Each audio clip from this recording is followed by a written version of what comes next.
예, 안녕하십니까. 지금부터 직접 학생들에게 듣는 새로운 교육의 미래 브라운백 세미나를 시작하겠습니다.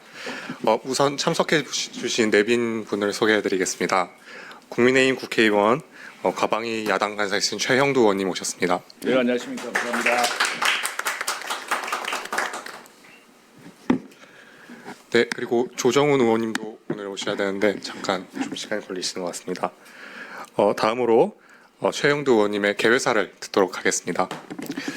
예, 점심시간을 이용해서 우리 국회의원들과 국회 보좌진들이 새로운 교육의 미래를 탐색하게 되었습니다. 마침 우리 새로운 캠퍼스가 없고 또 국경도 없이 전 세계를 누비면서 공부하는 새로운 대학 모델, 또 스탠포드 대학교는 유명한 학교인데 우리나라도 옛날에 서울대학교 부속고 있었지만 스탠포드 대학에 온라인 고등학교 있다는 사실을 사실은 제가 우리 김건민 청년보장을 통해 처음 알았습니다.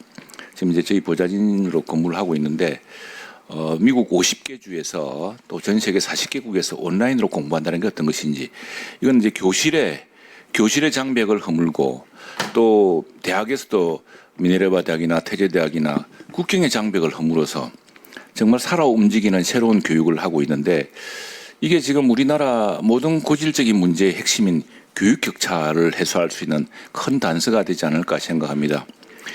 이미 몽고에서 이미 10여 년 전에 20여 년 전에 크게 국내에서 뉴스도 됐는데 몽고에 있는 고등학생이 MIT 수업을 들어서 학위를 취득했다라는 게 크게 기사된 적이 있습니다. 그런 가능성이 간헐적으로 있었고 전혀 없는 건 아니었지만, 이제 새로운 기술의 개화와 함께 또 AI라고 하는 엄청난 문명사적 전환, 또 디지털이라는 새로운 전 세계가 디지털로 네트워크화된 커넥트된 이런 상황에서 우리의 교육은 19세기 말에 프러시아 공화국에서 처음에 만들어졌던 그런 교실 제도에서 비롯되고 있습니다. 교실 제도, 거기다가 평준화 교육.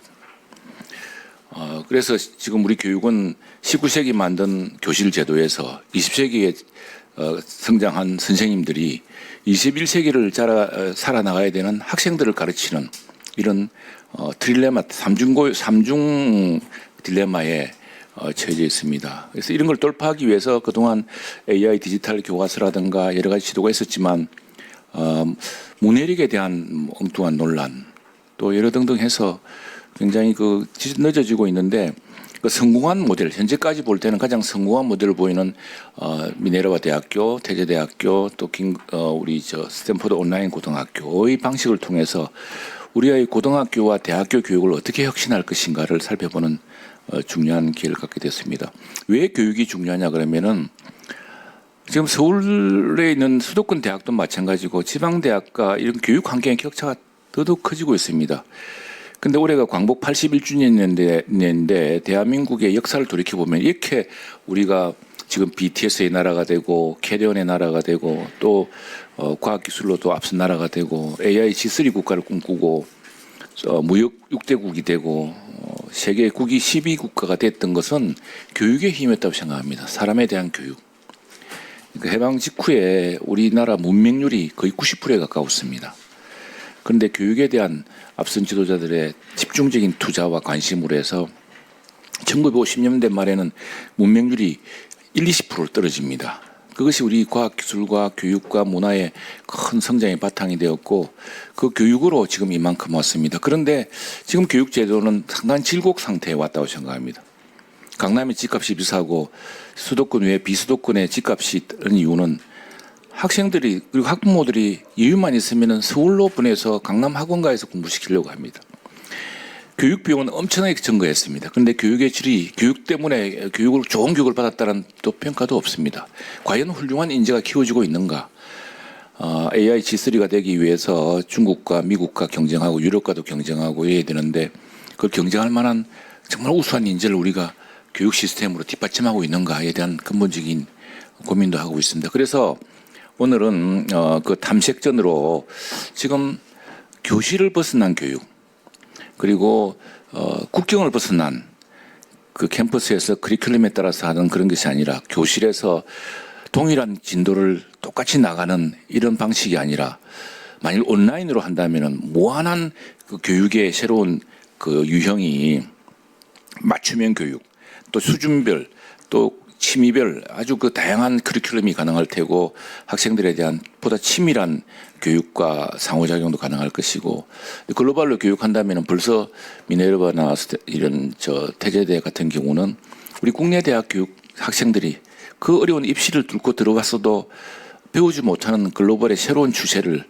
앞서 나가고 바로 실전에 투입될 수 있는 그런 훈련을 전 세계 곳에서 받고 있는데 우리 교육은 그걸 뒷받침할 만한 그걸 새롭게 보완할 만한 어떤 방식을 추진할 수 있을 것인가 이런 점들을 오늘 직접 그 교육을 체험하고 지금 재학하고 있거나 또 졸업한 우리 학생들로부터 듣는 시간입니다. 15분씩 발표를 하시고 나머지 15분 동안은 우리가 Q&A를 하도록 하겠습니다. 네. 예, 감사합니다. 그러면 발표에 앞서서 기념 촬영이 있겠습니다. 발표자들께서는 앞으로 나와주시기 바랍니다. 그러면 앞에 세 명이 앉으시고 난 뒤에 쓸게. 좀 끌어가시겠네요. 들어가시죠. 예. 지금 이제 교육감 후보로 나오시면 안 돼요. 방금 내 총장으로 왔습니다. 예. 자, 새로운 미래 교육 파이팅. 파이팅. 파이팅. 자, 감사합니다. 교육. 예, 그럼 첫 번째 순서로 제가 발표를 하겠습니다. 저는 김건민이라고 하고요. 현재 최영두 의원실에서 청년 보좌관으로 일하고 있고 스탠포드 온라인 고등학교를 다니고 있습니다. 오늘 간단하게 스탠포드 온라인 고등학교가 무엇인지 또 어떤 그런 새로운 유형의 학교인지 좀 간단하게 좀 편하게 들어주시면 감사하겠습니다. 온라인 고등학교는 보시다시피 스탠포드에서 운영하는 고등학교고요. 일단 간단하게 말씀드리면 2006년에 처음 설립이 되었고 약 1,073명의 재학생이 있습니다. 운영은 중학교, 고등학교로 7학년부터 12학년, 그래서 초등학교는 없고 중학교, 고등학교만 있다고 생각해 주시면 되겠고 보통 평균이 13명인데 고학년으로 올라갈수록 점점 인원수가 적어지는 그런 형태의 학교입니다. 자, 그래서 왜 온라인으로 스탠포드가 고등학교를 운영할까 생각을 해보면 이 부분이 가장 큰 것 같은데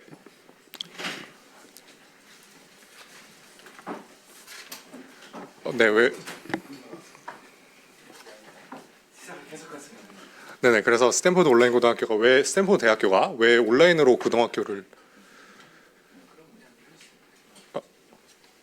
운영하는지 생각을 해보면 이 부분이 가장 클 것 같은데 보시다시피 미국 50개 주에서 학생들을 모집을 하고 있고 세계에서도 약 47개국에서 학생들을 모집하고 있습니다.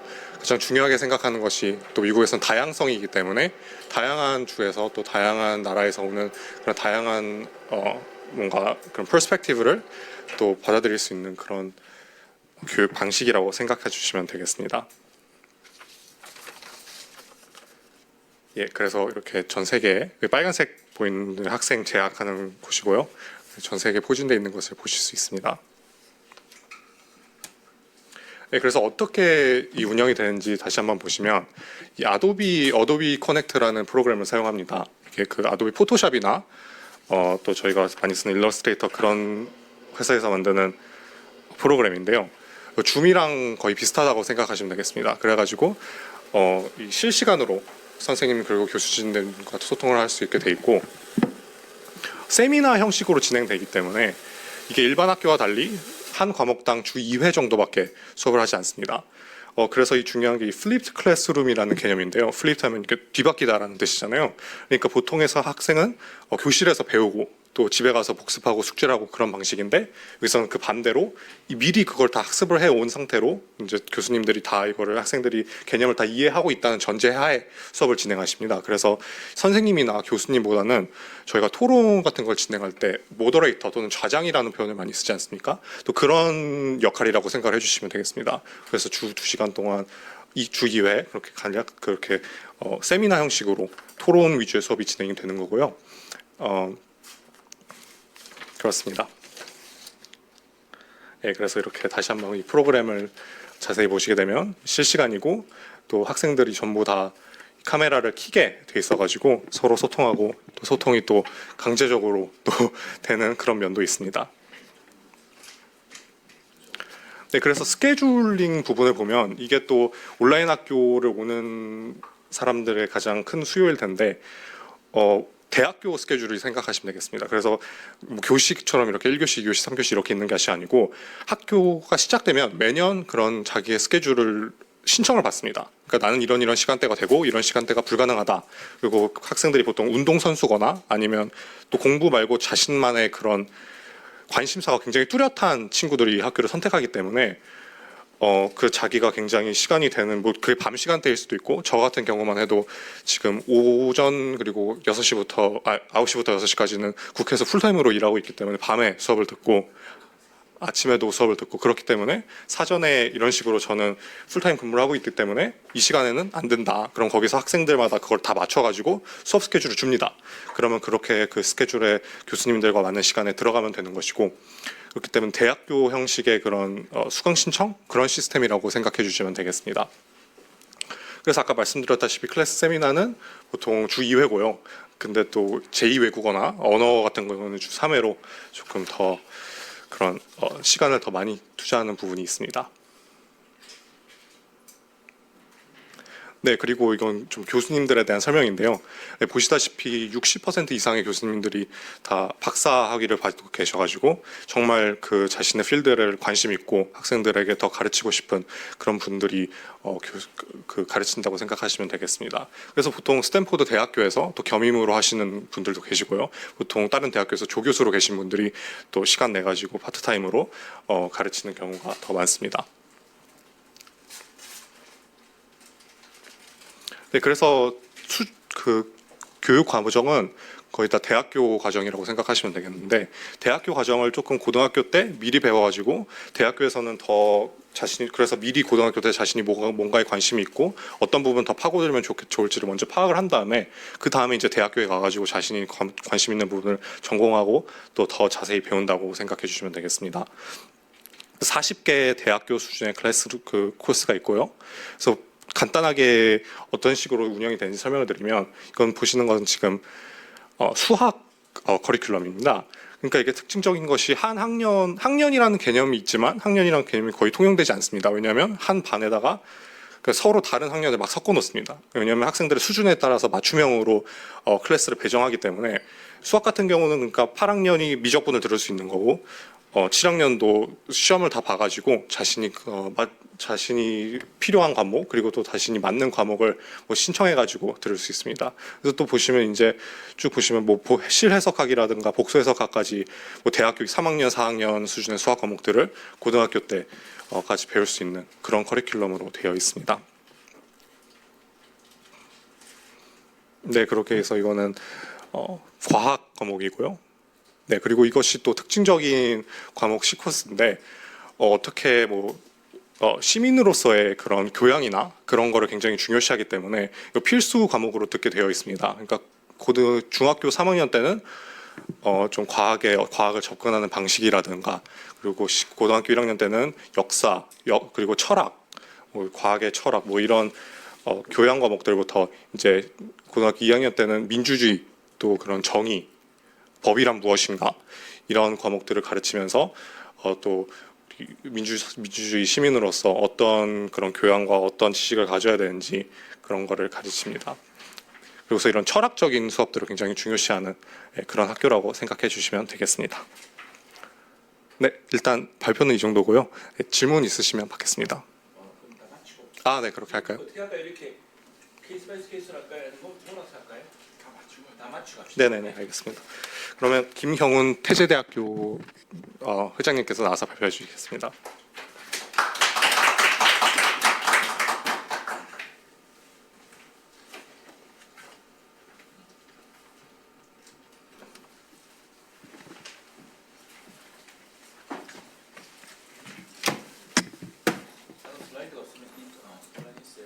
슬라이드가 따로 없고 저는 이제 원고 바탕으로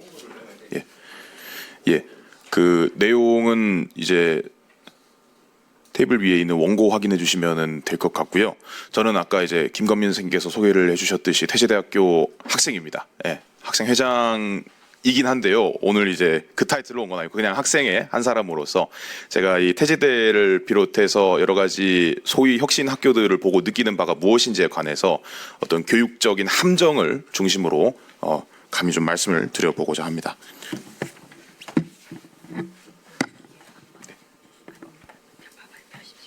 계속 진행하면 될까요? 아 예.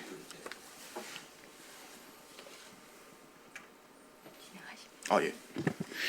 최근 몇 년 동안 혁신이라는 말이 참 많이 돌아다니고 있습니다. 특히 교육 분야에서 혁신이라는 말이 참 많고요. 기존 교육은 어떤 실패한 체제로 규정이 되고 혁신하면 다 좋은 것처럼 그렇게 얘기가 되는데 실상은 아니었다. 그래서 우리가 이런 가짜 혁신에 좀 조심을 하고 실제로 혁신적인 혁신을 만들어야 된다. 그러니까 오늘의 주제이고요.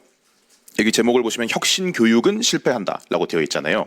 오늘 제가 말하고자 하는 주된 바는 여기 지금 글은 굉장히 긴데요. 요약을 해드리자면은 하나 내지 소수의 어떤 실험적인 대학 모델을 관망하다가는 결국에는 교육 전체의 혁신을 이끌지 못하고 실패한다. 그것이 이미 역사적으로 검증이 된 바 있다. 이게 오늘 중점적으로 말씀드리는 바가 될 것 같습니다. 다들 이제 아시다시피, 참고로 태지대학교의 그 교육 방식은 이제 뭐 스탠포드 온라인 고등학교나 미네르바하고 유사하기 때문에 오늘 막 자세하게 다루진 않고요. 교육적인 부분에 초점을 좀 맞춰보겠습니다. 다들 이제 익히 알고 계시다시피 이들 세 가지, 오늘 포럼의 주제가 되는 세 가지 교육기관들은 굉장히 재미난 요소들을 많이 도입하면서 그걸로 아주 유명해졌습니다. 뭐 예를 들어서 뭐 하이브리드 학습 환경, 뭐 세계 시민성, 자기 주도성, 역량 중심 수업 이런 것들이 있는데 이게 새로운 것은 알겠는데 과연 정당할까요? 교육적으로. 이것에 대한 검토가 있었나요? 네, 그것에 대해서 좀 자세히 설명을 드리고자 합니다. 이 교육기관들은 각자 다 아주 좋은 자기 서사들을 가지고 있습니다. 뭐 설립 배경부터 지금 이제 운영되고 있는 환경, 그다음에 학생의 질, 뭐 이런 것들이 굉장히 이제 유명하게 퍼져가고 있습니다. 그러나 자기 서사가 좋다고 해서 이것을 교육적으로 정합성을 가지고 있다고 말하기는 좀 어렵죠. 교육이 과연 교육다우냐를 묻기 이전에 우리가 이 새로운 기술이나 새로운 교육 방식에만 집중하다 보니까 정작 교육의 본질은 놓치고 있는 것이 아닌가, 이런 측면에서도 좀 생각을 해볼 필요가 있는 것 같습니다. 그래서 오늘의 큰 논지는 다음과 같습니다. 첫째, 오늘날의 혁신교육기관들은 그 역사적인 실패를 좀 반복하는 경향이 있습니다. 두 번째, 이들 교육기관은 기존 체제를 비판하면서도 정작 자기들의 종착점이 어디인지, 즉 어떤 뭐 공적 제도로서 자기들이 보편화할 수 있을 만한 실험적인 모델을 제시하려는 것인지, 혹은 단순히 어떤 명망가의 실험으로 그치고 소수의 인원만을 졸업생으로 남겨둘 것인지에 대해서 명확하게 설명하지 못합니다. 세 번째, 이들 학교에서 강조되는 각종 역량담론들은 종종 인간을 비판적인 시민이 아니라 고급 경제 적응 주체로 재구성하는 기능주의로 수렴하는 경향이 있습니다. 네 번째, 이들 기관은 사회적인 통합 같은 것들을 얘기하지만은 현실적으로 엘리트주의 기관으로 변모할 위험이 매우 크게 있습니다. 다섯 번째, 이들 기관은 학부 교육보다 이제 대학의 연구 기능보다는 학부 교육 기능에 집중합니다. 이것은 장점을 물론 가질 수 있겠지만 어쨌건 대학의 그 본질성에서 약간 벗어난다는 점에서 위험한 바가 있습니다. 그러면은 과연 과거에 실패한 사례가 무엇이었느냐 간략하게 설명을 드리겠습니다. 19세기 초에 이제 영국인인 조셉 랭카스터라는 사람이 있었습니다. 이 사람은 교육에 대해서 아주 세련된 문제의식을 그 당시 나름대로 가지고 있었고, 그래서 이제 뭘 만드냐면은 본인이 본인의 이름을 따가지고 이제 모니터링 시스템이란 걸 만듭니다. 이게 뭐냐 하면은 당대에 이제 제기되었던 교사 중심 교육 이런 거를 완전히 타파하고 학생들이 교사한테서 소수가 먼저 배워가지고 그 학생들이 각자 또 학생팀을 이끌어가지고 본인의 지식을 재생산해주는, 지금 말하는 뭐 플립드 러닝이라든지 이런 거하고 굉장히 유사한 구조죠. 이런 것들을 1800년대 초에 주장을 했습니다. 그래서 이게 아주 인기를 얻어가지고 미국까지 전파가 되고 뭐 본인 이름을 딴 분교가 막 수십 개씩 생기고 이런 굉장히 교육적 확장을 이뤄냈습니다. 그러나 이 학교는 정확히 20년 만에 망합니다. 왜냐? 이런 실험적인 시도들에 대한 교육적 성과가 충분히 측정이 되지 않았고, 그 다음에 그 랭카스터라는 교육적 명망가 하나에만 의존하다 보니 이 사람을 이어갈 만한 후속 세대가 충분히 발굴되지 않았습니다. 그리고 세상의 변화가 굉장히 빠른데 교육이 20년 동안, 그러니까 20년 전에 그 설립할 때는 새로웠을지 모르더라도 20년 후에는 이 교육, 자기가 제시한 그 신교육 담론이 역시 그 신선함을 잃는다는 점을 망각하였습니다. 네 번째로 충분한 공적 투자를 확보하지 못해서 결국 사립교육기관으로만 남았고 기존의 어떤 그 왕정 과외식 엘리트 기관보다 효율성이 떨어진다는 지적을 고위층들로부터 받음에 따라서 본인의 교육기관에 이제 유치할 만한 사람들을 충분히 찾지 못하였습니다. 저는 이 사례를 보면서 지금 소위 혁신 교육기관들이 가고 있는 그것과 굉장히 비슷하지 않나 싶습니다. 그래서 교육개혁이 반복적으로 빠지는 구조적인 유혹을 경계해야 될 필요가 있다고 봅니다. 아까도 말씀드렸지만 창립자의 카리스마와 비전이 제도적인 검증을 대체하고 창립자의 비전 자체가 교육적으로 옳은 것으로 취급되는 경향이 있습니다. 미네르바의 경우에는 벤 넬슨 초대 CEO가, 태지대의 경우에는 염재호 총장께서, 그다음에 스탠포드의 경우에는 이제 뭐 유명한 학습과 관련 교수들께서 하시는 주장이 이것들을 좀 전치하는 경향이 있는데 이것은 주의해야 합니다. 고전적인 학교가 괜히 고전적인 학교로 남아있는 것이 아닙니다. 두 번째, 기존의 학교 체제를 부정하는 행위 자체가 곧 교육적인 우월성의 증거인 것처럼 간주되는 현상이 공통적으로 발견이 됩니다. 사실 기존 학교가 문제가 많다는 것은 알고 있습니다. 그러나 어떤 것이 실증적으로 문제가 되고 이 문제들을 해결하기 위해서는 어떠한 치밀한 설계를 해야 되는가가 저는 좀 고려되어야 된다고 보는데, 아까 말씀드린 창립자의 비전 그 자체가 교육적 대안으로 좀 무비판적으로 설정되는 경향이 있습니다.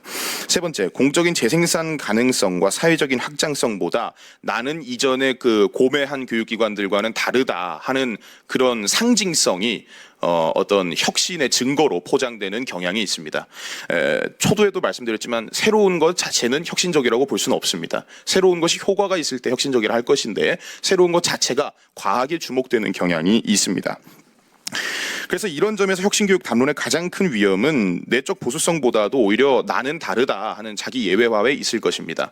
사실 오늘 대표적인 케이스로 제시된 이 세 가지 교육기관 이외에도 세계적으로 이런 모델을 차용한 학교는 굉장히 많이 있습니다. 일본의 경우에 뭐 국제교양대학 이런 모델이 또 있고 유엔대학교 이런 모델도 있고요.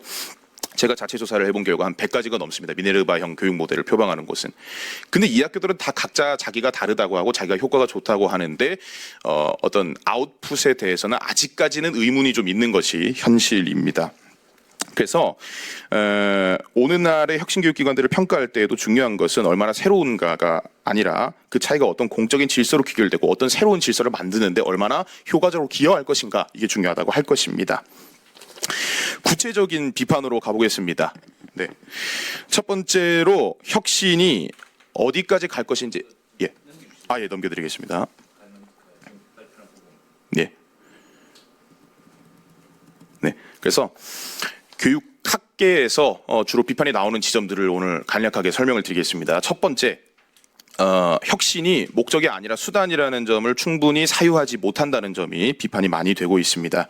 교육은 본질적으로 재생산 수단입니다. 그래서 단순히 새로워 보이는 방식을 차용해서 기존 세대와의 단절을 추구할 것이 아니라 그 새로움이 궁극적으로 어떤 정상성을 만들고 어떤 새로운 방식의 사회적 재생산에 기여하는지에 좀 중심을 둬야 합니다. 그런데 아까도 말씀드렸지만은 이런 소위 혁신 학교들은 자기네들이 대안이 사회 전체에 대해서 갖는 규범적인 지위를 설명하는 데서는 매우 빈약한 상태입니다.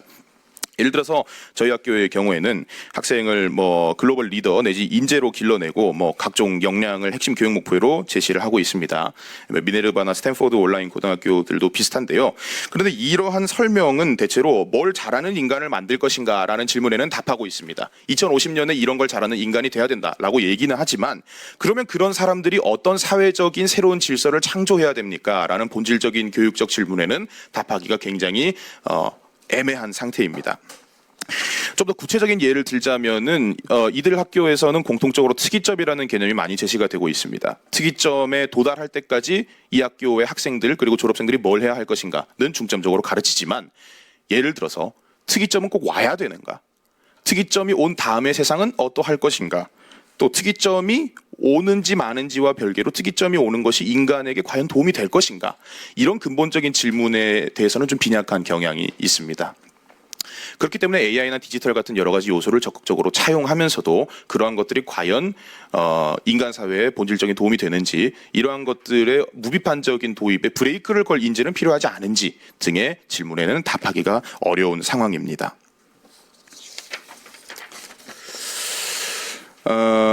그리고 이제 혁신교육이라는 그 단어 자체가 가지는 가장 위험한 점은 이것들이 혁신이 아니게 될 때는 어떻게 할 것이냐에 대한 대안이 없다는 사실입니다. 이들 학교의 공통적인 특징은 소수의 인원을 뽑아가지고 이제 아주 효율적인 교육을 하고 새로운 아이템들을 이런 소수의 사람들에게 먼저 이식을 해서 나중에 세상을 바꿀 인재를 만들겠다 이렇게 얘기하지만은 또 한편으로는 세상의 모든 사람들이 잠재력이 있고 이런 새로운 교육 방식을 적용받을 만한 충분한 권리가 있다 이렇게 얘기합니다. 이 점에서 역설이 발생하는 것입니다. 이러한 학교 모델들이 교육 현장에서 표준으로 가게 되면은 이 학교들은 더 이상 혁신적이라고 말하기가 어렵습니다. 반면에 끝까지 소수의 실험으로 남을 경우에는 차별성은 유지할 수 있어도 공공성은 확보하기가 어려워지게 됩니다. 그래서 이들 학교는 자기가 예외 상태로 계속 존재를 할 것인지 또는 재생산이 가능하고 범사회적인 영향을 미칠 수 있는 공적 모델로 제도화될 것인지에 대해서 답해야 되는데 학교 내적으로 이러한 고려를 찾기는 어려운 환경입니다. 두 번째로는 이제 평등과 선발에 관해서 좀 간략하게 말씀을 또 드려보겠습니다. 요약을 드리자면은 비쌉니다. 비싸고요. 적게 뽑고요. 학교의 문호를 열려고 계속 이렇게 열라고 교육학자들이 얘기를 해도 잘 열지 않습니다. 이제 여기 학비를 보시면은요. 이제 스탠포드 온라인 고등학교의 경우에는 1년에 약 4,700만 원 정도 학비가 들고요. 그다음에 미네르바의 경우에는 8,400만 원. 태제대의 경우에도 국내라서 뭐 좀 작긴 합니다만은 의대나 이런 거를 제치고 학비가 1위입니다. 연간 1,800만 원이 듭니다. 근데 지금 대기업 경시나 이런 데는 사이버대라 빠졌어요. 하여튼 간에 그러면은 아주 간단한 질문을 드리고자 하는 것이 이것이 개방적인가? 예. 지금 여기 방송대 총장님께서도 오셨지만은 방송대는 오픈 유니버시티 모델을 차용해가지고 아주 개방적인 학교를 목표로 두고 있고 교육 프로그램을 보면은 사실 태지대나 미네르바대에서 사용하는 그런 프로그램들이 많이 있습니다. 이런 방식들을 24만 명의 방송대 학생들에게도 적용을 하고 있고 근데 학비는 1년에 한 40만 원 정도만 받거든요. 근데 이런 프로그램들이 꼭 어떤 100명 단위의 소수 학교에서만 기능할 수 있다는 것이 판례가 있음에도 불구하고 이들 학교는 소수만 받고 비싼 돈을 받아서 운영하겠다는 그것을 고집하고 있습니다. 나름의 이유는 있겠지만 그런 이유에서 저는 이런 학교들을 어떤 사회적으로 개방되었다고 보기는 어렵다고 생각합니다. 네.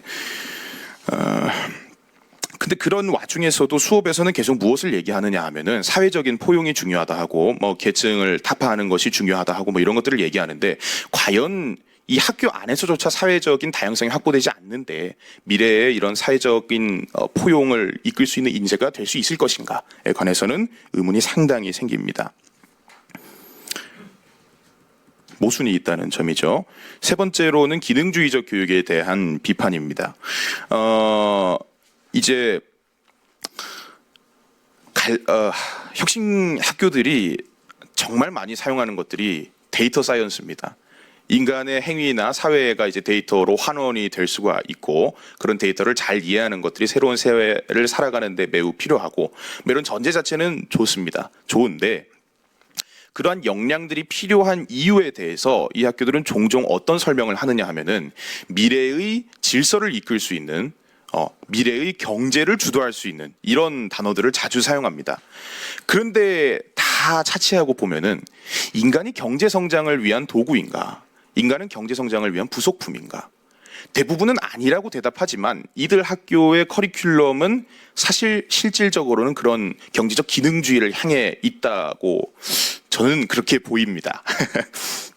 이제 태제대학이나 미네르바 대학이나 뭐 이제 스탠포드 태제대나 미네르바 대학이나 이런 경우에도 이제 학부 교육에 집중을 하면서 뭐 인간의 교육이 중요하다 이렇게 얘기하지만은 결국에는 이제 졸업하고 뭘 할 것이냐에 대해서 써놓은 페이퍼 같은 것들을 보면은 뭐 투자 회사에 들어간다거나 아니면은 뭐 소위 말하는 돈 잘 버는 직업들을 가지게 할 수 있게 돈도 잘 벌고 미래 사회의 그 질서도 주도할 수 있게 하겠다 이렇게 얘기를 하는데 그렇다면 과연 이것은 인간적인가?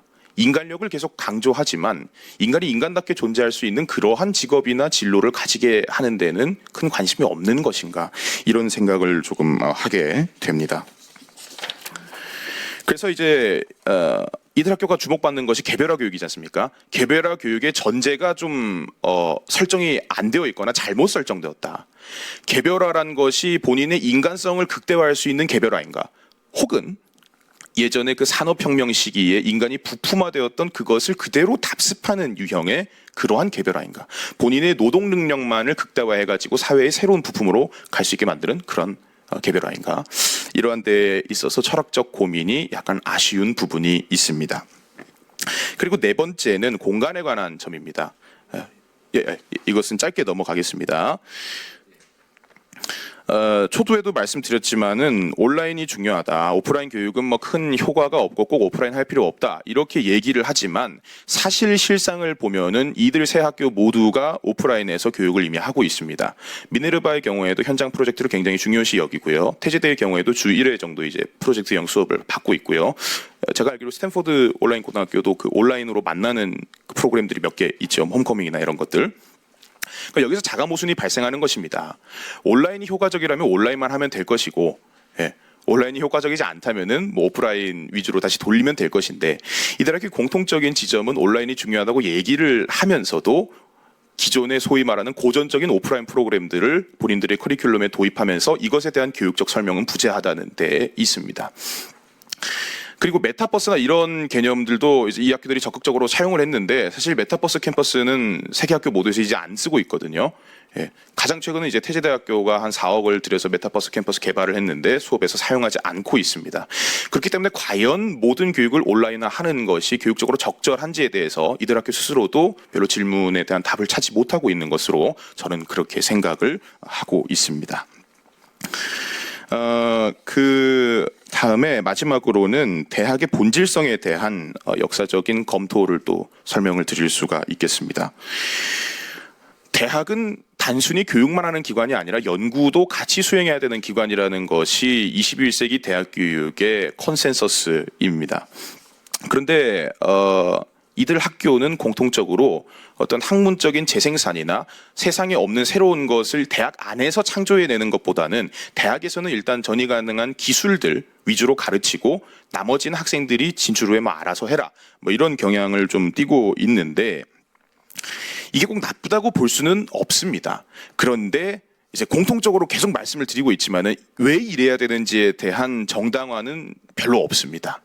네, 대학 설립자들이나 이런 분들이 쓴 자서전을 읽어보면은 대학은 학부 교육에 집중해야 된다 이렇게 말은 하면서도 그러면 연구를 안 하게 됐을 때 대학이 자체적으로 그냥 아주 날카롭게 말하면은 직업 학원의 영역을 바꾼 학원형 교육기관으로 바뀌는 것이 아닙니까? 이런 비판적 질문에는 제대로 답을 하지 못하고 있습니다. 그래서 교육학계에서 계속 지적이 나오는 것이 현실입니다. 그래서 저희 결론은 이렇습니다.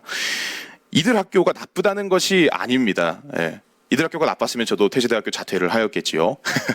그럼에도 불구하고 이들 학교는 현재 교육의 어떤 최전선에서 나름대로의 이제 새로움을 주도하고 있고 그것 덕분에 우리 공교육이 어떤 새로운 힘을 얻을 수 있는 것도 사실입니다. 그럼에도 불구하고 이들 학교 스스로가 교육적으로 정당화될 수 없는 여건에 스스로를 위치시키는 이 상황이 계속 지속된다면은 이러한 시도들은 오래가지 못하고 이제 200년 전에 랭카스터 씨가 그랬던 것처럼 소수의 어떤 전유물, 실패한 실험 그리고 후대에 어떤 역사적인 교훈을 주지 못하는 그런 단순히 역사의 판린으로 남을 뿐인 것이 저의 좀 안타까운 예측입니다. 그래서 국회가 해야 될 것이 무엇인가에 관해서 간략하게 설명을 드리겠습니다. 제목에서도 말씀드렸지만은 혁신 교육, 특정 학교 모델로만 이 교육 혁신을 다 기대하고 있는 것은 아주 위험한 발상입니다. 그렇기 때문에 우리는 이러한 학교들에서 좋은 점을 과학적인 근거를 통해서 차용을 하여 가지고 어떻게 교육 전체를 혁신할 것인가가 중요한 과제라고 볼 수가 있겠는데 그 구체적인 과제는 아래와 같습니다. 첫 번째로 고등교육법 체계를 좀 재설계할 필요가 있습니다. 태제대학교의 경우에는 지금 법적 분류상 원격대학입니다. 근데 그렇기 때문에 제약을 받는 것들이 굉장히 많이 있습니다. 예를 들어서 뭐 뭐 장학재단이 주관하는 국가주도 장학사업에서도 사이버대학이라는 이유로 계속 이제 선정이 못 되고 있고, 그다음에 기타 뭐 재정이라든지 인력이라든지 뭐 시설이라든지 이런 점에서 제약이 많습니다.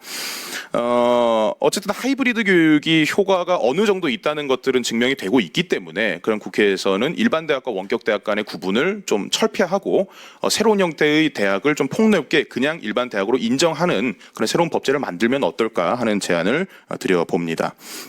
두 번째로 장학이나 학비 지원 체계에서도 이러한 대학들이 차별받지 않도록 좀 평등하게 지원하는 것이 필요할 것입니다.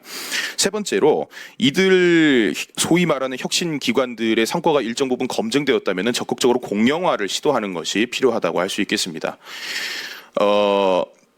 다분히 개인적인 얘기입니다만 저는 장학재단 소득분위 기준 1분위에 속해 있습니다. 가장 최하 분위죠. 그래서 사실 학업을 지속하는 데 굉장히 큰 어려움이 있고 제 주위의 친구들 중에서도 잠재성은 많지만은 이런 경제적인 여건 때문에 이런 학교들에 입학하지 못하는 케이스가 굉장히 많습니다. 그렇다면 발상을 바꿀 것이 이런 학교들이 교육적으로 그렇게 좋다면은 왜 사립으로만 남아야 되는가? 국공립으로 이런 교육기관 하나 만들 수는 없는가? 그런 질문에 대해서도 국회가 뭐 예산 지원이라든지 뭐 법제 개정을 통해서 논의를 해보면 좋을 것 같습니다. 그 다음에는 이제 대학의 어떤 교육 과정이라든지 각종 중요한 사항을 결정하는 데 있어서 사용자인 학생 참여를 좀 실제로 해야 됩니다. 태제대학교도 그렇고 다른 대학교도 그렇고 뭐 학생 참여가 중요하고 뭐 학생 중심이 돼야 된다 이렇게 얘기는 하지만은 이사회는 교수진들밖에 없고 평의원에도 보통 자국 이제 소위 말하는 그 이제 사회적인 그 인포머트 많이 가지신 분들만 위치해 있거든요. 학생이 중요하다고 얘기는 하지만 정작 학생의 삶은 모두 기존에 그 자원을 많이 가진 분들이 설계를 하는 것인데 이러한 상황도 좀 적극적으로 타파할 필요가 있겠습니다. 다섯 번째로 이러한 것들을 국가적으로 논의할 수 있는 국가교육위원회 내에서 학생 참여를 좀 더 실질화해야 됩니다. 지금 법상으로는 학생 청년 2명 이상 위촉하도록 되어 있는데 항상 청년만 위촉되어 왔습니다. 물론 뭐 30대 청년이 교육에 대한 뭐 담론을 얘기할 자격이 없다고 말하는 것은 아니지만은 그럼에도 불구하고 학생이 좀 더 신선한 얘기를 할 필요가 있습니다. 그래서 이를 좀 더 실질화해서 학생들을 또 많이 위촉을 하고 이들의 발언이 보장될 수 있도록 하는 것이 중요하겠습니다. 나머지는 좀 부차적인 것이라 넘어가고요. 이제 마치겠습니다. 국회가 할 일은 몇몇 혁신대학의 성공을 단순히 좋네요 하고 구경하는 것이 아니라 이들 기관에서 내부적으로 나오는 제가 말씀드린 이런 문제들을 사적인 실험의 차원에서 알아서 해결하도록 방치하는 것이 아니라 공공의 제도 혁신과 과제로 번역해야 되지 않는가 하고 생각을 합니다. 그래야만 혁신이 특정 학교의 전유물, 엘리트의 장식으로 남을 것이 아니라 모두를 위한 신교육 질서의 재구성의 기반이 될 수 있지 않은가 하고 말씀을 드리면서 굉장히 이단적인 얘기를 마쳐보도록 하겠습니다. 감사합니다.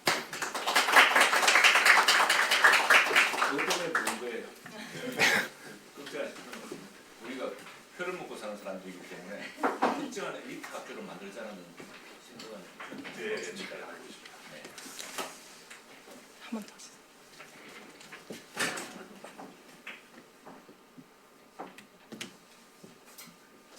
자료 여기 깔아두셨나요?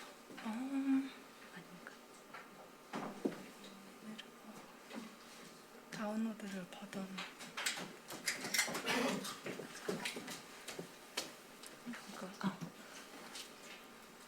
점심시간에 샌드위치도 맛있게 드시고 계신지 모르겠습니다. 네. 앞에 말씀을 너무 잘 주셔가지고 저는 조금 더 날것의 이야기를 좀 드릴 것 같은데 한번 기지개 한번 피고 가시죠, 여러분. 점심시간에. 감사합니다. 자, 시작하겠습니다. 안녕하십니까. 저는 미네르바 대학교에서 경영학과를 졸업한 이시연입니다. 이제 미네르바를 대표하는 방식으로 이제 수업 시간에 아무도 일방적인 강의를 하지 않는다. 아마 비슷한 방식으로 진행이 되는 것 같은데요. 그 대신에 이제 학생들은 계속 질문을 받고 토론하고 적용하는 방식으로 수업이 진행이 됩니다. 이제 한국 교육을 보면 학업 성취도는 굉장히 높지 않습니까? 하지만 질문을 만들고 질문을 의심하고 지식을 의심하는 그런 능력은 상대적으로 약하다는 평가를 받고 있습니다. 특히 AI 시대에 무엇을 아는지보다 어떤 것을 묻고 어떻게 판단해서 활용할지에 대한 능력이 중요시 된다는 것은 모두가 동의하는 사실입니다. 그래서 저는 미네르바가 이런 지점에서 쓰임이 있고 실험해 봐야 할 만한 모델이라고 생각을 합니다. 미네르바는 기존 대학의 시험 중심 그리고 단기 기억에 의존하는 평가 방식을 비판하는 대학교라고 생각합니다. 그래서 강의를 듣고 시험을 보는 대신에 배운 것을 바로 적용하고 말로 뱉어내는 학습이 설계되어 있습니다. 수업은 90분의 짧은 수업, 소규모의 세미나 형식으로 진행이 됩니다. 단순 출석이 아니라 매 수업이 참여 자체가 평가가 되는 형식입니다. 미네르바는 배운 것을 어떻게 활용하는지, 어떻게 써먹을 줄 아는지를 평가합니다. 같은 수업을 들어도 결과는 완전히 다르게 나타나는 그런 퍼스널라이제이션이 굉장히 잘 되는 시스템인데요. 제 예시를 좀 들어보자면 경영 이제 수업을 들었을 때 저는 문화와 경영에 대한 관심이 많아서 전시 기획과 문화시장 분석을 관련된 레포트를 작성한 반면에 저의 파키스탄 친구는 문화적인 거를 가지고 와서 매치메이킹 앱을 개발을 시키고 현재 졸업을 하고 스타트업으로 발전을 시킨 경우도 굉장히 많습니다. 그래서 이처럼 학습은 동일하지만 결과가 각자의 방향으로 나아가는 것을 굉장히 좋아하고 그게 가능한 시스템입니다. 이 구조가 이제 커리어 쪽으로도 그대로 이어지게 되는데요. 프로젝트 기반으로 인턴십이나 연구에 참여를 하는 친구들도 많고 서비스나 산업으로 발전을 시키는 경우가 많습니다. 그래서 졸업을 한 이후에 이 프로젝트를 가지고 스타트업을 시작하는 학생들이 12%나 될 정도로 굉장히 의미가 있는 숫자라고 저는 생각을 합니다. 그리고 현재까지 이제 좀 취업에 대해서 말씀을 드리면 좀 컴퓨터 사이언스를 전공한 친구들이 빅텍에서 일하거나 스타트업을 일하는 경우가 좀 대반하고 그게 이제 이거를 기점으로 앞으로 더 다양한 분야에서 활약할 것으로 저는 기대하고 있습니다. 물론 한계점도 존재합니다. 이제 이 시스템은 높은 수준의 자기 주도성을 요하는데 이런 어린 아이들이 자기 커리어에 대해서 얼마나 알고 뭘 준비하겠습니까? 그래도 이거에 대한 기회가 굉장히 많고 글로벌하게 여러 나라를 돌아다니면서 자기가 찾아먹고 써먹을 줄 아는 그런 기회를 만들어준다는 게 중요한 것 같습니다. 그래서 방향을 스스로 설정하지 못하면 오히려 기회를 놓치는 경우도 있지만 이런 가이드는 굉장히 많이 존재를 해서 결국에는 잘 자기가 원하는 것을 찾아가는 단계에 있게 되는 것 같습니다. 그래서 이제 이 소규모의 높은 참여도를 전제로 하기 때문에 그대로 확장하기에는 한계점이 반드시 생길 거라고 생각합니다. 이제 학생 입장에서 느낀 점을 말씀을 드린다면 미네르바 시스템을 그대로 도입해서 이거를 하자라고 말씀드리는 게 아니라 이런 학생들이 모여있는 환경을 만들고 이런 강의 중심에서 참여 중심으로 변화할 수 있는 기회를 자꾸 만들어주는 게 중요하다고 생각을 합니다. 그래서 좀 정리를 하자면 미네르바는 커리큘럼이 아니라 학습 방식 자체를 설계하는 대학이라고 저는 생각을 합니다. 그래서 이 변화는 선택이 아니라 앞으로 교육이 나아가야 할 방향성이고 이거를 지금 실험적으로 시도를 하고 있는 대학교와 고등학교가 이런 저희가 오늘 그런 오르가니제이션이라고 저는 생각을 합니다. 그리고 아까 말씀 주신 것 중에 조금 정보적인 오류가 살짝 있는 것 같아서 제가 좀 말씀을 드리려고 하는데요. AI와 혁신에 관련된 이야기는 사실 세상이 너무 빠르게 변하기 때문에 그 커리큘럼을 준비를 해서 나오기까지는 시간이 걸려요. 그래서 통상적으로 나와 있는 커리큘럼보다 이제 교실 내에서 토론을 통해서 아이들이 가지고 올라오기도 하고 교수님께서 오늘은 이 AI 활용에 대해서 이야기를 해보자 이런 식으로 좀 이 시대에 빨리빨리 맞춰서 나오는 편이고요. 또 목적성 같은 경우에는 취업이 목적이 되는 학생들도 있지만 다양성이 많기 때문에 본인이 하고 싶은 프로젝트를 개발을 해서 진행을 하는 사람들이 많고 워낙 초기 단계에 있기 때문에 이런 사람들의 결과물이 아직 나오지 않은 것이지 제 친구들 중에서도 굉장히 지금 본인 프로젝트를 열심히 진행을 하고 있는 사람들이 많아서 결론적으로는 시간이 지나면 결과가 나오지 않을까라는 생각이 듭니다.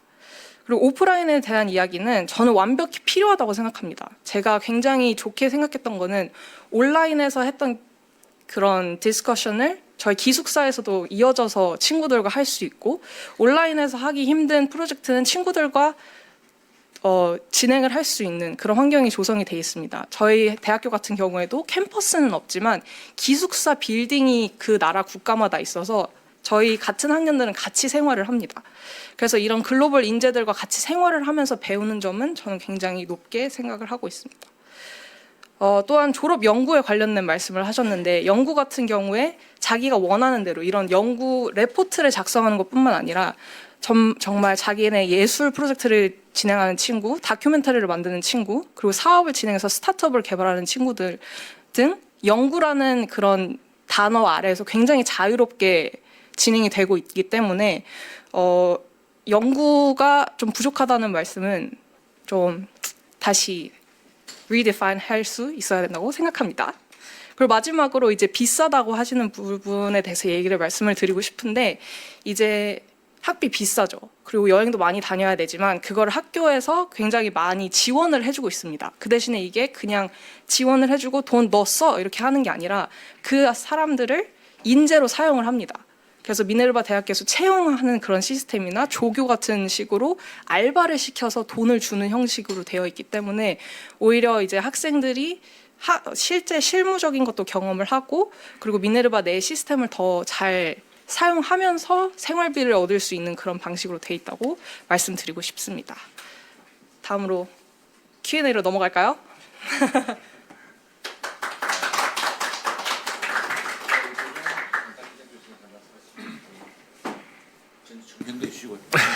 아닙니다. 네, 그 세 분 발표 잘 들었습니다. 반갑습니다. 저는 국회에서 교육위의 상임위에서 저희 국민의힘 간사를 맡고 있는 조정훈이라고 합니다. 제가 평소에 존경하는 우리 최형두 의원님과 이런 좋은 행사를 같이 이름을 올릴 수 있게 돼서 너무 뜻깊게 생각합니다. 아마 국회의원이 행사 가서 1시간 꼬박 안겨 있는 경우가 그렇죠 일주일에 하나나 있을까 싶은데 저희 이 세 분의 모시기 힘든 분들 모시고 솔직한 얘기를 들을 수 있어서 아주 좋고 좀 많은 공부가 된 시간이었습니다. 두 가지 측면에서 저는 이 세 분의 발표를 들었습니다. 첫째는 국회에서 교육 정책을 그래도 고민하고 우리 야당을 책임져야 되는 입장으로서 어떤 정책적 시사점이 있을까라는 게 한 가지였고요. 두 번째는 저도 아이가 둘이라 아이들을 태제대나 미네르바나 스탠포드 온라인 고등학교에 보내고 싶은가? 라는 두 가지 질문으로 제 스스로 듀얼 CPA를 작동하고 있었습니다. 결론만 말하면 첫 번째 정책적인 시사점은 많다. 하지만 자녀를 보내고 싶을까? 아직은 리저브, 아직은 더 고민해야겠다가 제 결론입니다. 여러 가지 이유가 있습니다만 여러분의 선택을 저는 존중하면서 제가 어떻게 들었는지 좀 말씀드리도록 하겠습니다. 저는 저희 국민의힘은 교육에 있어서 다양성을 참으로 존중합니다. 따라서 태제대, 미네르바대, 스탠포드 온라인 하이스쿨, OHS 플러스 많은 다양한 실험들이 이어졌으면 좋겠습니다. 그리고 거기서 좋은 결과물 또는 아쉬운 결과물들이 쏟아져 나오기를 기대합니다. 그리고 이것이 소위 메인스트림, 공공에 들어오는 것은 시대의 흐름 또는 시간의 흐름에 따라 자연적으로 이루어질 것입니다. 그것을 너무 억지로 제가 판단하건대 저는 태제대학과 개인적인 인연도 있고 또 염 총장님 또 그 파운더 하부도 저는 개인적으로 잘 아는 관계인데 어떤 의미로 태제대를 건학하시는지 잘 알고 있습니다. 미네르바 대학교는 제가 초선 시절에 해외 인턴 학생 두 분이 저희 의원실에서 한 학기 수업으로서 의원실에서 활동한 적이 있습니다. 그래서 그 분들하고 점심을 일주일에 한 번, 2주일에 한 번씩 먹으면서 미네르바 대학 속사정을 잘 본 적이 있습니다. 그래서 저는 각 대학이 갖고 있는 여러 가지 좋은 장점들을 꼭 우리 사회에 어떻게 기여할까 고민하실 필요 없다고 생각합니다. 미네르바 모델은 미네르바 모델대로, 태제 모델은 태제 모델대로 스탠포드 모델은 스탠포드 모델대로 그냥 쭉 한번 달려보십시오. 그리고 결과는 쇼텀으로 나오지 않는다고 생각합니다. 고등학교든 대학교든 학생이 졸업을 하고 사회에 나가서 역량을 발휘하는 데까지는 필수적인 숙성의 시간이 필요합니다. 물론 대학교 재학 중에 고등학교 재학 중에 세상을 뒤집는 분도 나오지만 그건 어찌 보면 학교라기보단 학생의 특출함이지 시스템의 특출함은 아니니까.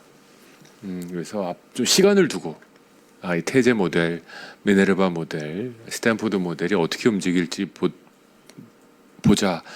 저희 국가적 정책으로는 제가 들을 수 있는 말은 막지 않겠다. 막지 않겠다입니다. 다만 이것이 메인 공공 시스템으로 빨리 들어와야 된다라는 건 조금은 시간이 필요하다라는 게 제 판단입니다. 그래서 앞으로 우리 교육 정책을 수정하고 개혁해 나감에 있어서 많은 좀 도움을 주십시오. 어떤 경험들이 있는지 특히 학생회장으로서 학생들로서 졸업생들로서 느끼는 점은 학교를 운영한 총장님과는 조금 다른 관점이라고 짐작하기 때문에 그런 얘기를 충분히 들어가면서 또 아직도 압도적인 다수가 다닐 수밖에 없는 공교육 시스템도 어떻게 움직이면 좋을지 한번 고민하도록 하겠습니다. 감사합니다. 네, 시간이 없기 때문에 좀 압축적으로 눈을 즐겨하겠습니다. 질문은 한 사람 정도 받도록 하겠습니다. 제가 총평을 좀 하겠습니다. 첫 번째, 우연하게 이 자리가 마련되었습니다. 마침 우리 설날 연휴 때 마산의 거리에서 우리 고향의 후배인 김경훈 학생회장 만난 것도 큰 기쁨이었고, 예, 우리 미네르바 대학교에 우리 졸업생인 이시영 군을 또 우리 어느 다른 모임에서 만난 것도 우연이고, 김건민 군이 우리 사무실에 일하게 된 것도 우연이고, 이 정말 이런 엄청난 우연이. 근데 제가 이제 한 것은 이 학교를 우리가 도입하자, 이 학교를 배우자는 게 아닙니다. 이건 완전히 기존에 우리가 생각하던 교육을 뛰어넘는 교육이다. 여기에 어떤 해법이 있지 않을까. 그래서 사실은 정답은 우리 김경훈 회장이 했던 그 자료 다 있습니다. 첫 번째 8페이지에 보면은 따라서 필요한 것은 혁신교육에 대한 찬반이 아니라 혁신의 공공화를 어떻게 할 것이냐. 오늘 우리 토론회의 요지는 우리 또 조중훈 간사와 제가 같이 하는 건 혁신의 공공화. 이런 미네르바, 태제대, 스탠포드 온라인 고등학교가 했던 혁신을 어떻게 공공화할 것인가. 국회의원들은 공공의 이익을 위하는 사람들이기 때문에 엘리트와 특정한 소수의 사람들 편익을 위해서 제도를 만드는 사람들이 아닙니다. 바로 혁신의 공공화라는 것이고요. 하이브리드 교육 모델, 우리 스탠포드 온라인 고등학교, 그다음에 미네르바, 태제대에서 보였던 하이브리드 교육 모델, 소규모 토론 수업, 자기 주도적 학습, 세계적 이동성과 프로젝트 기반 경험. 이게 저는 우리가 빼야 될 핵심적인 생각합니다. 그래서 고등교육법 체계 재설계, 이 8페이지 첫째 대목에 있는 재설계가 필요한 대년 고등교육부는 여전히 학교 유형 가운데 원격 대학을 별도의 범주로 두고 있습니다. 이것이 이제 하이브리드와는 상치되는 것이죠. 왜냐하면 온라인으로도 학교가 가능하다는 걸 보여줬습니다. 캠퍼스가 없이도 대학이 가능하다는 걸 보여줬고, 교실이 없어도 기숙사는 있죠. 근데 사실은 우리가 대학 처음 입학했을 때 대학 영어 교과서에 이런 그 챕터가 하나 있습니다. 만일 내가 대학을 짓는다면은 제일 첫 번째 도서관을 짓겠다. 두 번째 기숙사를 짓겠다. 돈이 남으면은 강의실을 짓겠다 그랬습니다. 그게 미국의 고전적인 대학의 짓는 방식이었습니다. 근데 거꾸로 이제 이게 대학이 일반화되면서 지금 이런 캠퍼스 중심, 강의실 중심으로 된 것이 아닌가 싶은데, 거꾸로 생각하면 원격 대학과 대학의 범주에 안 들어 지금 성공한 모델이 이미 있는데, MIT에도 수많은 온라인 커리큘럼이 있습니다. 그 MIT 커리큘럼으로 미국에 한 번도 가지 못했던 몽골의 고등학생이 입학을 하고 학위를 따는 과정도 있었습니다. 그래서 지금 원격 교육이 예외적 형식이 아니었는데 이제는 새로운 하이브리드 형식으로 공공화될 수 있는 혁신적 기반이 되었다는 것입니다. 그래서 지금 우리 김경훈 회장이 지금 온라인, 대면, 이동형, 프로젝트형 학습이 복합적으로 결합되는 교육의 혁신을 이루어야겠다. 이것이야말로 마산에 있으면 서울에 오기 힘든, 인서울대 하기 힘든 이런 환경을 혁파하는 게 되겠다는 것이고요. 그리고 하이브리드형 대학 모델을 제도적으로 지금 예컨대 우리 마산에도 경남대학교 있고 창원대학교, 경상대학교가 있습니다. 이런 대학은 어떻게 해서 그러면 글로벌화 이루어지고 글로컬 대학이라는 모델이 있습니다만 이건 좀 약간 다른 것인데 저는 오히려 태제대라든가 미네르바 대학의 경험에서 지금 우리 로컬의 대학들도 지방의 대학들도 새로운 활력을 찾을 수 있을 것 같습니다. 그다음에 이제 공공성의 조건을 강화하는 입법 이거 중요하다 생각합니다. 이제 지금 제 모델에서 성공적으로 보였던 가능성을 가지고 공공성을 강화하는 입법과 제도를 마련하도록 하겠습니다. 그 정보 공개, 형평성 지표, 지역사회 연계, 학점 교류, 교육과정 개방 이런 게 참 중요해요. 제가 마지막으로 정리하자면은 전 처음 알았는데 김건민 군이 이야기했던 그 스탠퍼드 하이스쿨의 그게 플립트 클래스룸? 플립트 에듀케이션이죠. 플립트 러닝. 이게 사실 한 10여 년 전에 KBS가 거꾸로 교실이라는 걸로 해서 한번 전국적인 선풍을 불러일으킨 적이 있습니다. 그래서 부산에 있는 고등학교 하나가 거꾸로 교실을 해서 어떻게 성공했는지 그런 실험이 있었던 것인데 이게 지금 완전히 스탠퍼드 온라인 고등학교는 이걸 아주 제도화해서 했구나라는 것이 참 놀랍습니다. 이 거꾸로 교실에 대한 관심이 새롭게 부각될 만한 것이고요.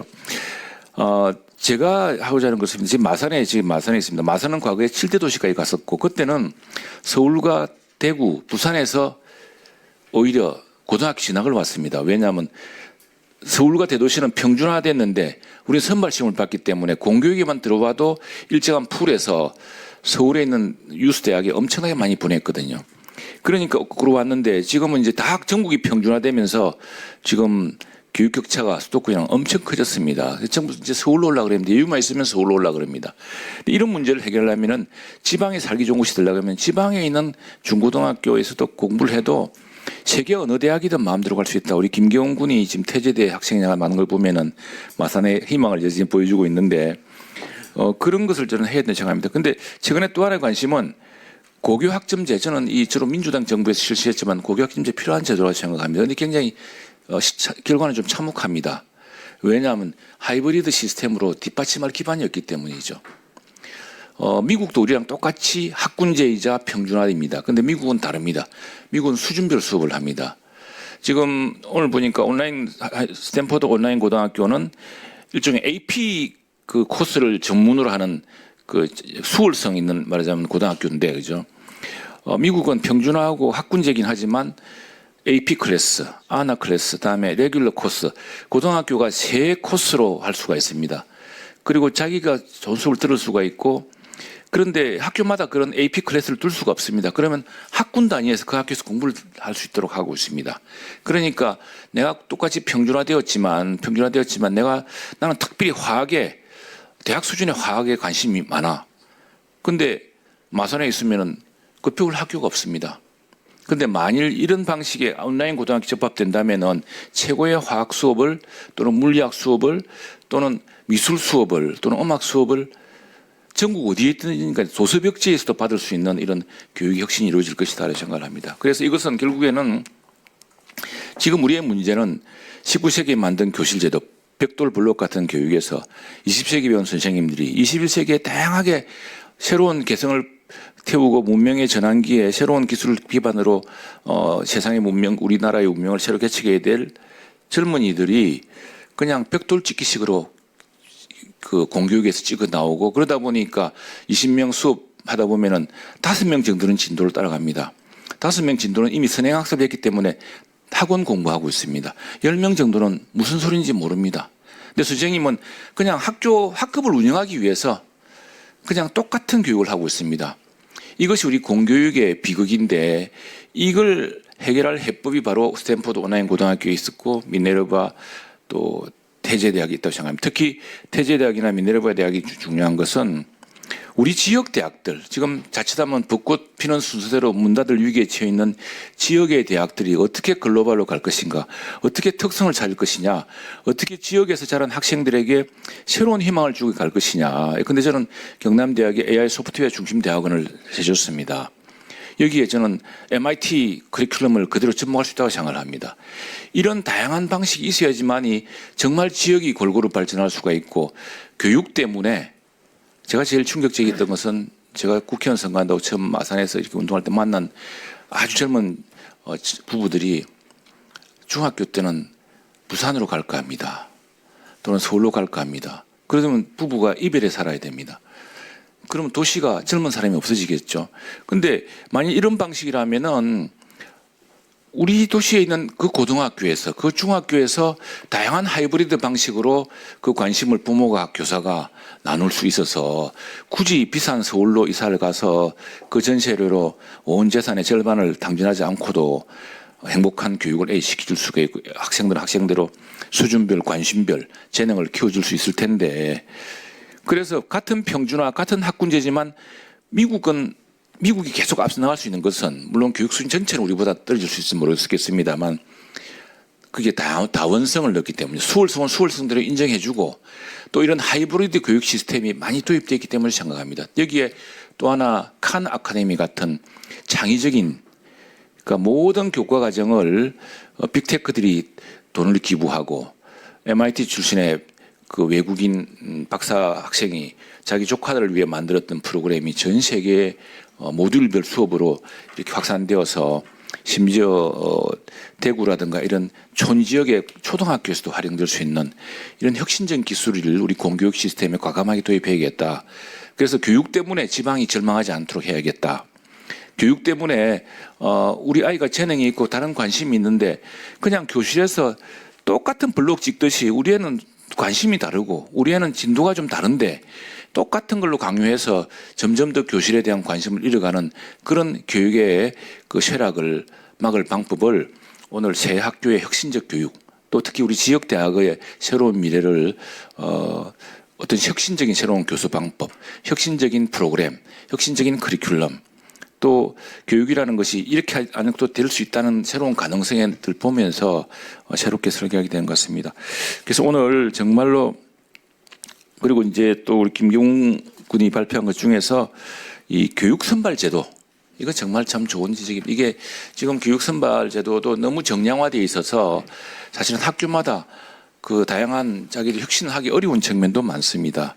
그래서 정량 정수 중심주의를 완화하고 비정량 요소를 다시 적극 활용하는 방안을 이거 사실은 저희 보수당은 그런 정책이 좀 관심이 많습니다. 많은데 이게 평준화에 대한 그리고 내 아이가 차별받는 것을 도저히 견디지 못하는 우리 부모들의 그 압력 이런 것 때문에 될 수 없는 게 있는데 이것도 오늘 중요한 논의에 시발했다고 생각합니다. 그리고 방송통신대학교이지만 이제 평생교육을 하자면은 방송통신대학은 이제는 평생교육대학으로 우리 로컬에서도 활용되고 또 그것이 장려될 것을 생각을 합니다.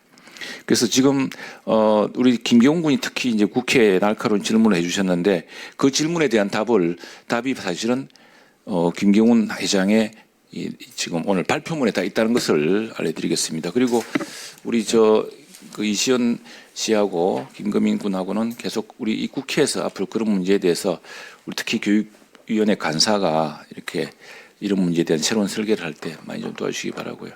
지금 이제 1시가 다 됐는데 제가 시간을 많이 썼는데 한 분만 불러 질문 받고 마치도록 하겠습니다. 그래 예.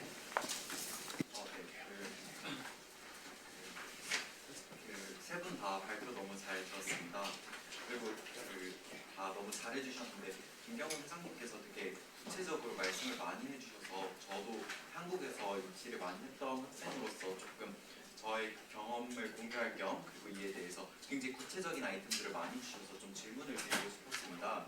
그래서 다른 분들이 안 계셔서 제가 질문을 드리게 되었는데 사실 뭐 형평이라던가 공정이라던가 이런 너무너무 중요한 가치들인데 그거를 교육과정, 교육 현장에 적용하는 과정에 있어서 그 피해를 학생들이 보는 경우가 굉장히 많았습니다. 예컨대 형평이 예를 들어서 소득 분위에 상관없이 뛰어난 학생들을 학교에 입학시키겠다라는 거에 대해서는 아무런 문제가 없는데 그 형평을 현장으로 구현하는 경우에는 통상 어떠한 학교가 요구하는 특정한 수준의 교육적인 역량과 별개로 그냥 어떤 학생들을 그 학교에 넣어준다라는 방식으로 구현이 많이 되었습니다. 그러면 그 학교를 다닐 때 그렇게 들어온 학생들은 당연히 어떤 엄격한 학업적 잣대를 통해 선발된 학생들과는 계속 격차가 벌어지게 되고 그럼 그 학교 안에서 뛰어난 그 학교에서 교육을 제대로 받지 못하니까 그 학생들에게도 좋지 않은 일이 되는 경우가 많았고 일단 반대로 이 학교의 제한된 자원을 그 학생들에게 집중적으로 투입할 경우에는 그런 대다수의 어떠한 선발 과정을 가진 학생들에게 돌아가야 될 파이가 줄어드는 건데 그런 부분에 있어서는 굉장히 합의가 어렵고 또 갈등을 조장하는 경우가 되게 많았습니다. 그래서 형평은 당연히 우리가 추구해야 되는 가치인데 그게 현장에서 구현될 때 그냥 이 학교의 요구에 대한 학업적인 잣대와 별개로 그냥 어떠한 집단을 데려온다라고는 형평을 구현했을 때 오히려 이 학생들도 제대로 된 교육을 못 받고 안에서 분란만 일어나는 경우를 저는 현장에서 많이 봤기 때문에 그런 부분에 있어서 형평이 너무 중요하지만 그런 부분에 있어서 조금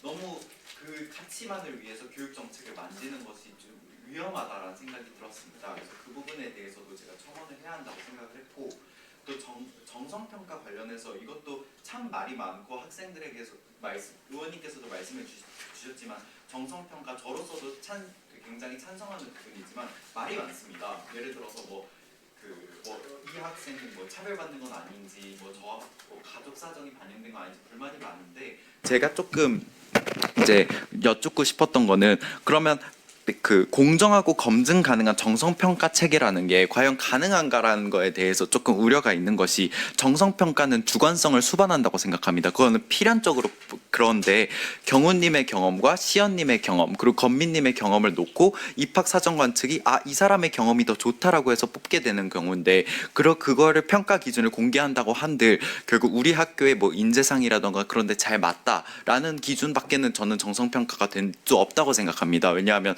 수많은 학교 요강을 읽어봐도 정성평가에서는 학교 측에서 줄 수 있는 게 거의 그거 외에는 없다고 생각합니다. 그렇기 때문에 정성평가를 위해서는 결국 주관성을 수반한다는 것에 대한 국민적인 합의가 선행되어서 정성평가를 확대하거나 아니면 사실 검증 가능한 건 정량평가지 않습니까? 얘는 몇 점이고 얘는 몇 점이니까 얘를 뽑겠다. 이거는 모두가 수긍이 되는 건데 또 폐해가 있기 때문에 그런 부분에 있어서 양쪽의 페이오프 또는 둘 다 장단점이 있다는 것을 저희가 받아들이고 교육 정책을 설계해야 될 것 같습니다. 검증 가능한 주관성이 없는 정성평가는 어렵다고 생각해서 그 부분에 대해서 의견 주시면 감사하겠습니다. 네, 일단 제가 말을 참 두서없이 했었는데 이렇게 아주 일목요연하게 이해를 해주시고 또 되게 날카로운 질문을 주셔가지고 감사합니다. 시간이 많지 않지요, 의원님. 선발과 관련해서는 사실 이거는 대입제도에 관한 미시적인 조정만으로 해결될 것은 아니고 여기 있는 내용은 다분히 좀 이상론적인 내용이 있습니다. 여기에 담기지 않은 전제는 초중등 교육과정도 함께 바뀌어야 된다는 것이고 저는 이렇게 생각합니다. 모든 대학은 결국엔 개방대학을 지향해야 된다. 아주 쉬운 말로 방송대를 왜 전 국민에게 도입할 수는 없겠느냐. 왜 누구는 서울대 가고 누구는 경남대에 가야 하는 다른 이런 경로를 지향을 해야 되는가 그렇게 생각합니다. 여기 이제 논고에서도 말씀을 드렸지만은 어쨌건 현재 교육과학의 입장은 모든 학생이 그러니까 지능 지수 IQ에서의 차이는 있을 수 있지만 개별적으로 각자 특출난 지능을 특정 분야에서 가지고 있고 이러한 잠재성을 교육이 이제 돋보이게 만들어 줄 수 있다고 얘기를 하고 있습니다. 그렇기 때문에 사실 초중등 교육 과정에서 이러한 잠재성을 충분히 확보를 시켜 준다면은 저는 모든 학생이 대학 교육을 이수할 수 있을 만한 적당한 능력은 가질 수 있을 것이라 생각합니다. 그 이후에 이제 본인이 어떤 전공을 택할 것인가, 그러니까 지금 미네르바나 태제에서 이제 강조하고 있는 교양교육 이상의 세부적인 전공을 어떻게 할 것인가는 최영도 의원님 말씀하신 것처럼 이제 온라인으로 모여가지고 이제 그 개별적인 심화된 수업을 이수를 한다거나 하는 식으로 좀 보완을 할 수 있을 것이라고 보고 그래서 저는 좀 이상론적인 얘기긴 한데 선발은 그게 필요가 없다 궁극적으로는. 이렇게 생각합니다. 그리고 선발을 장기적으로 없애기 이전에 이 정성평가와 정량평가 사이의 균형을 어떻게 맞출 것이냐 이거 굉장히 또 중요한 지점을 짚어주셨는데요. 저는 주관성이 국민적인 콘센서스가 있어야 된다. 이 주장에는 100% 공감하는 바입니다. 만약에 콘센서스가 확보가 되었다고 가정을 한다면은 그 이후에는 주관성이 들어가도 문제가 없다고 생각합니다. 왜냐하면 그런 시대가 되면은 이미 모두가 대학에 갈 수 있는, 그러니까 진정한 학문을 하기 위해 대학을 갈 수 있는 시대가 도래할 것이기 때문에 그 부분은 큰 문제가 되지 않을 것이라 생각합니다. 문제는 어떻게 이 콘센서스를 만드느냐인데 그것은 추후에 계속 또 논의를 해볼 사안이라고 생각합니다. 이 시간이 충분치 않았는데 연락처를 끝나고 주시면 저희 개인적으로 교류를 해보시죠. 네, 이상 마치도록 하겠습니다. 그리고 남은 지금 우리 방송도 보시는 분들이 이제 마치고 일하러 돌아가셔야 되니까 마치도록 하겠습니다. 예, 계속 논의하도록 하고 큰 주제를 던졌습니다. 큰 주제를 던졌고 저는 장기적으로는 우리 학생들이 한 사람 한 사람 자기가 받고 싶은 교육, 자기의 재능, 자기의 관심, 수학 잘하는 사람이 있고 영어 잘하는 사람이 있습니다. 그리고 또 국어가 더 관심 있는 사람이 있고 그런데 모든 사람들에게 똑같은 수업을 강요하는 이게 학교 시스템이거든요. 그 시스템을 어떻게 혁신적으로 바꿀 것인가를 우리가 오늘 지금 새 학교의 모델을 찾았고 특히 지역대학은 이 캠퍼스의 한계, 지역의 한계를 벗어나서 어떻게 글로벌하게 미래에 필요한 인재를 키울 수 있을 것인가를 우리 태제대와 미네르바 대학에서 우리 가능성을 찾는 그런 것들을 모델을 민걸에서 해야 될 것 같고요. 저는 결국에는 평생 배우는 사회로 가야 된다 생각을 합니다. 그것이 오픈 유니버시티고 바로 지금 방송과 통신을 이용한 이제 방송통신대학 이름도 사실 국민대학으로 바꿔야 되지 않을까 싶은데 국민 오픈 유니버시티로 가서 평생 배우지 않으면은 이제 안 되는 사회가 되었습니다. 예, 그것이 직업의 새로운 이동성도 확장시켜 줄 것이고 그런 것들을 함께 논의했으면 고맙겠습니다. 오늘 장시간 감사합니다.